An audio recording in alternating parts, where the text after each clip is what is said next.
निर्भया इज्तिमाई इस्मत-रेज़ी के मुजरिम पवन गुप्ता की अर्जी सुप्रीम कोर्ट ने खारिज कर दी है। ये सुनवाई बंद कमरे में 5 जजों की आईनी बेंच ने की।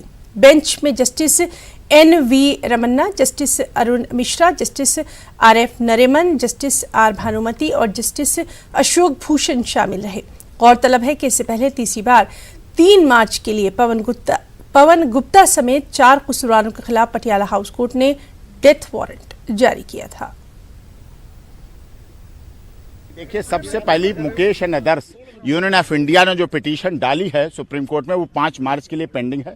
इलेक्शन कमीशन ऑफ इंडिया के यहाँ जो विनय की तरफ से विनय की मर्सी को चैलेंज करने के लिए पिटीशन पड़ी है, वो पेंडिंग है। 77/17 दिल्ली हाईकोर्ट में अक्षय विनय पवन की तरफ से पेंडिंग है। और जो मर्सी पिटीशन है अक्षय की, वो राष्ट्रपति भवन पेंडिंग है। तो ये सारी पेंडेंसी है, हम उसका सबका देखेंगे कि क्या क्या उसमें प्रोसेस करना है, क्या क्या, क्योंकि अब हमें ये देखना पड़ेगा अब क्यूरेटिव डिसमिस, क्योंकि बच्चे की जुवेनिलिटी के डॉक्यूमेंट होने के बाद सारे कागज, school certificate, attendance register, admission register, result card, सब कुछ होने के बाद और दिल्ली पुलिस द्वारा वेरीफाई करने के बाद इस पर अभी तक हमें सवाल का जवाब नहीं मिला है सुप्रीम कोर्ट से।